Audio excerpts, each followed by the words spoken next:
Hi, everyone. I'm Matt Clark, research analyst for Money and Markets, and joining me as he does each and every week, with a few pauses and exceptions, is Green Zone Fortunes co-editor Charles Sizemore. It is time to invest with Charles. Charles, first off, hope you had a great holiday, a great New Year. Notice you're back in the friendly confines, as it is of the United States, home from Peru for a brief bit. So welcome, and glad you could join us. Yeah, I had to get away from paradise for a little bit, just so that I appreciate it. Because, February, we're supposed to spend the entire month on the Pacific Ocean. So you don't want to be overwhelmed with good times and drinks with umbrellas and I have to suffer here in the real world for a little bit. Just to keep it real. We all have to endure. It's a cross to bear, and what do you do? So I'm glad you're taking one for the team and coming back to the United States. So, we were talking about this offline, and I think this is a good time for the topic we're going to talk about today. And that is, at the first of the year, or even, weeks before, everyone gets in that mindset of, okay, what am I going to do differently in the new year? What am I going to do? I'm going to lose weight. I'm going to be more physically fit. I'm going to earn more money. I'm going to save more for whatever it is. We all have these resolutions that we, just have. We're very strong-willed about them. Usually around December 20th, and then a month later, by January 20th, we probably don't even remember what they are because we pretty much already done. It's already out the window. It's already out the window. Lose weight? No, I'm good. I'll work that off in July. But I think investing is a little bit different in terms of, it's easy to kind of forego some weight loss or things like that, personally. But when you're talking about your money, when you're talking about your finances, when you're talking about your portfolio, you tend to take a harder look at things like that. So what I want to do today is I want to kind of pick your brain a little bit and get two. We'll start with two. If you have more, that's fine. But let's go with two. Two investment resolutions that you have for this year. And if you want to take it a step further, how you plan on sticking with them, because a plan is only a plan if you have a plan. Well, there you go. So before we get into those specifics, kind of generally speaking, if you want a New Year's resolution to be successful, and this is not just about investing, this could be about anything, just any improvement to your life, there's really two conditions you have to have in place. One, the goal has to be realistic. I mean, it's good to stretch yourself. It's good to kind of push the frontiers, but I can't resolve to be, richer than Jeff Bezos in a year. Like that's not realistic. You're setting yourself up for failure at that point. So you have to have a goal that is achievable. It should be a stretch, but achievable. Secondly, you have to be able to measure it. You can't just be excessively subjective and say, I want to be healthier. What does that mean? How do you measure that? Why am I healthier because I had a smoothie today instead of McDonald's? What's the bar here? Like what's the threshold? So you have to be able to quantify it. So rather than saying I'm going to lose weight, you're going to say I'm going to lose 10 pounds or 7 pounds or whatever that number is, something that you can actually measure so that you can, work towards that goal. And then if you actually make it, you can claim victory. When a goal is unattainable or unmeasurable, you tend to lose interest or lose focus, and it just doesn't happen. So that's, with all of that as a background, what are my investment resolutions for the year? I have a couple. First, I'll tell you what my resolutions are not. I'm not going to resolve to make more money because, again, that's not really quantifiable. Like $1 more. I mean, what does that even mean, right? I'm not going to resolve to have higher returns in the stock market because ultimately that's not something I can control. Like that's the market. I can follow my processes. I can do everything the way I'm supposed to do. But at the end of the day, the market still has to cooperate, and that's outside of your hands, right? So we'll start with the savings goal. I resolve to max out my 401k for the year. For this year, that's 20,500. So it's about 1,700 per month. 1,700, and this is a goal that if you don't start early in the year, it gets really, really hard later in the year to catch up, right? So, my resolution is to just stay focused, be disciplined, and max out that 401k over the course of the year. Beyond that, I also resolve to read at least one book per month. It seems like I used to read 5-10 books per month every month, and life just gets busy, and it becomes very hard to do that. The older you get, the more responsibility you have, kids, everything else. I want to at least carve out enough time to read one real book, one meaty, thought-provoking book per month. Doesn't have to be investment related. I would like probably at least half of them to be investment related or economics related, but at least some sort of meaty, thought-provoking book, one per month. No comic books, no, nothing with pictures, has to be meaty, right? So the third edition of the entire Thrawn comic book series for Star Wars is not on your list. No, it is not. It well, is not. Sure. I could read that. It's just that's not going to satisfy my resolution here. That would be extra. Gotcha. And then beyond that, so kind of going back to investing, you can't control whether the stock market goes up or down. You can't control whether an individual stock goes up or down. You can have a process. You can have discipline. You can do everything right, but ultimately the stock market is a numbers game. You just kind of have to keep repeating the process because sometimes it just doesn't go right and it's outside your control. So what I am going to resolve to do is to keep an investing journal. Every trade I make, every investment I make over the course of this year, I want to write down my rationale for doing so beforehand so that I can go back and kind of do a postmortem once it's over. What happens to everybody is well, I can't say everybody, but what happened, a typical trap investors fall into is they'll make a trade kind of based on a spur of the moment idea, just some random brain synapse firing, or that they read something, they saw something on TV, and they go and make a trade, and they never really had a plan going into it. And so if you don't have a plan going into the trade, how do you know when to get out? How do you know when to take profits or cut your losses? And the best way to control that going in is to journal, is to write down, I am buying this stock or selling this stock. I am placing this trade because of these current conditions, and these are the conditions in which I'll get out. I'll get out if I hit this profit. I'll cut my loss if I hit this loss, or I'll sell half if whatever that those rules are. You just have to set them beforehand and then follow them. So my final resolution for the year is to journal my investing and my trades. Now, let's circle back a little bit. And I know we've talked about this before a lot, and I know it's in your wheelhouse, but let's start with the 401k. You talk about maxing that out. Why do that? Well, it's for one, savings are a lot easier if you have a system in place to do it. Always just resolving, I'm going to save more money this year. I'm going to save more money. It never happens. It is a little bit cliche. It's a little bit cheesy, but you really do have to pay yourself first. That is very generic financial advice, but it works. And the 401k is a very easy way to do that because it comes out of your paycheck. You can instruct your employer to just pull the money out. You don't have to even think about it.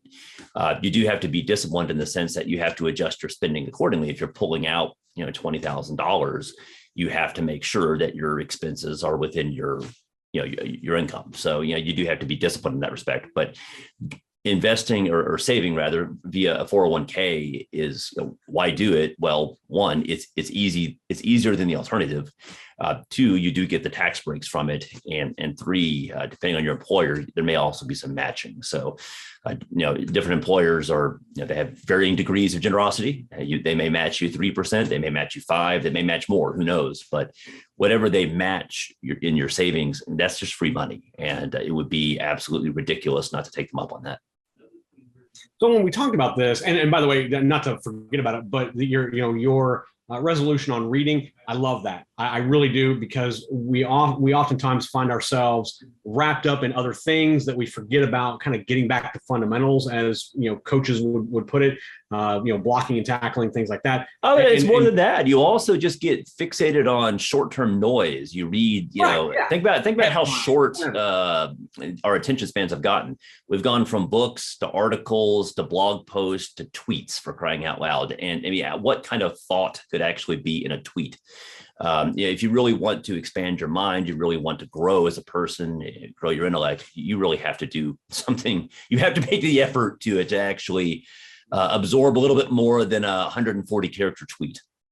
Exactly. So I really like that. And I didn't want to kind of glaze over that. But one thing I had thought about, because I started to think about this as well when we were talking about this topic and what it means, because there's a lot of investment goals that are not quantifiable. I want to develop or trade based solely on a system. Or something like that. I just want to be a better trader. Well, what does that mean? Yeah, I just want to be a better trader, and that's not really a goal. That's just kind of something that, first off, everybody wants, and second off, you can't really measure it, so there's really no determination of success. And I don't want to put a dollar amount and say I want to make X amount of dollars, because again, you're talking about outside forces that I don't control. And I always, I tell my wife this a lot. I said, only worry about what you can control.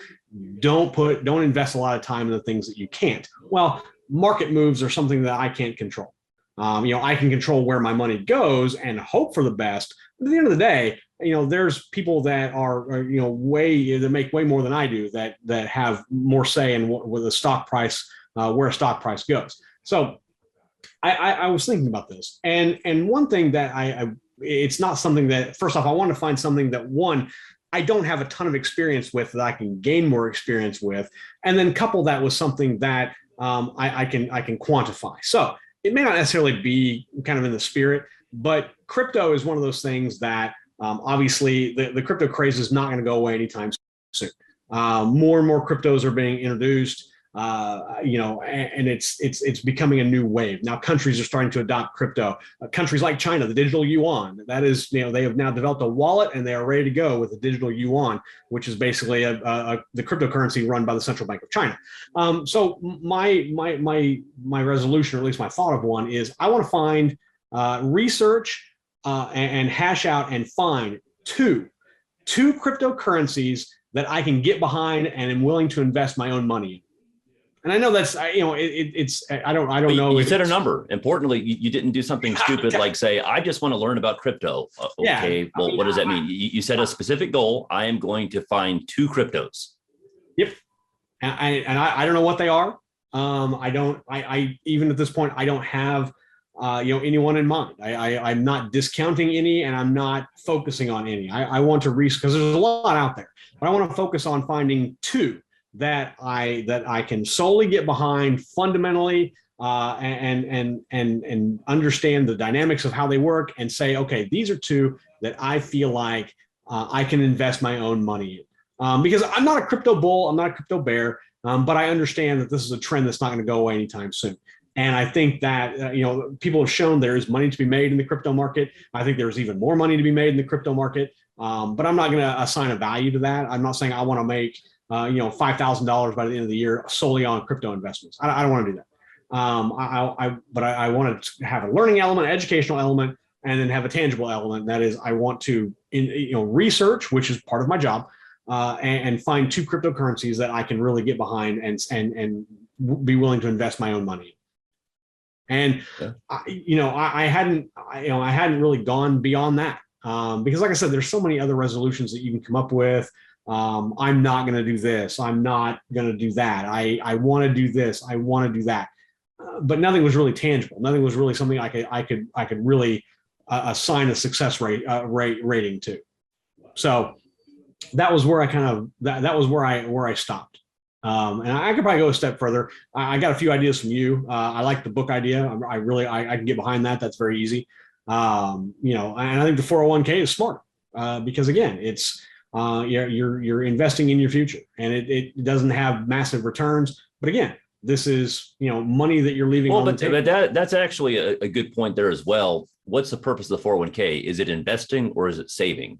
For me, it's a savings vehicle. What Absolutely. You do with it after, that's like step two. Step two is how do you invest it? Absolutely. And you know me right now, I'm not wildly bullish on the stock market. I think taking a more short-term trading approach makes more sense right now. I don't think this is necessarily a time to just buy and hold the market and hope for the best. But you still have to save. Before you can invest, you have to have capital to invest. So saving, getting it in an account saved is step one. What you do with it after that, that's step two.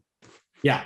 Exactly. And I'm the same way. I don't, this is not something that I don't look at my 401k statement and wonder what I'm invested in.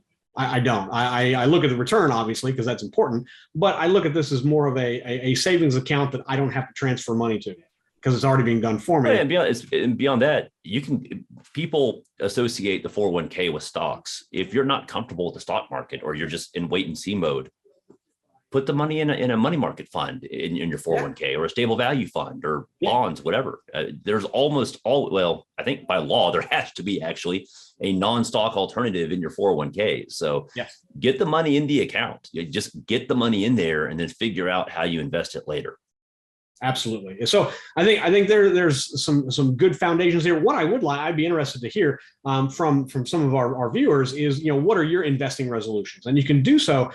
Just send those to us. Email us at feedback@moneyandmarkets.com. We'll put that email address down below, or comment down below here on YouTube and let us know what are your, and bear in mind Charles's criteria. First off, it's got to be something that you can measure success in. And the biggest way to do that is to assign a number to it. And we don't need personal information in terms of your portfolio or anything like that. But what are some broad investment resolutions that you have? You can email us feedback@moneymarkets.com. Drop a comment down below here on YouTube.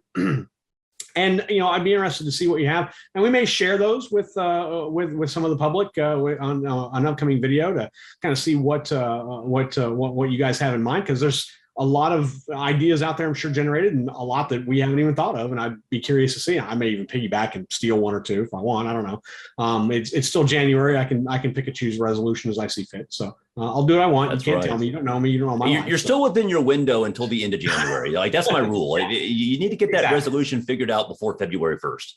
Exactly. So email us again. It's feedback@moneymarkets.com, or you can drop a comment down below here on YouTube. Also, be remiss if I didn't tell you to make sure you check out our premium investment service, and that is Green Zone Fortunes. Adam and Charles and myself and our entire team. Again, we work very hard to provide you one solid stock pick a month that we like, that we base it around our Green Zone rating system, which you can use for free at moneymarkets.com, and definitely encourage you to check out Green Zone Fortunes. We'll put a link up above, over here, wherever that happens to be. I'm reverse, so it's probably over there, and you can find out more about Green Zone Fortunes. In fact, we are primed and ready for our January selection, so you don't want to miss out. So make sure you sign up today and learn more about Green Zone Fortunes. And really, with that. Again, if you have a comment, a question, anything you'd like Charles, myself, or Adam to address in this video or an upcoming video or anything like that, please email us, feedback@moneymarkets.com. Let us know what you're thinking.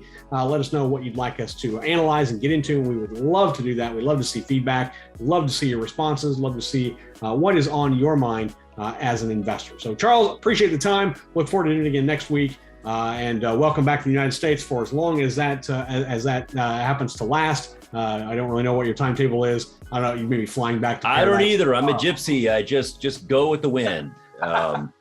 You have your family caravan that can drift from one place to the other. Our wagon goes from place to place. That's how this goes. No regard for anything outside of how long it's going to take for you to get there. That's it. So for Charles Sizemore, Green Zone Fortunes co-editor, I am Money Markets research analyst Matt Clark, wishing everyone safe trading.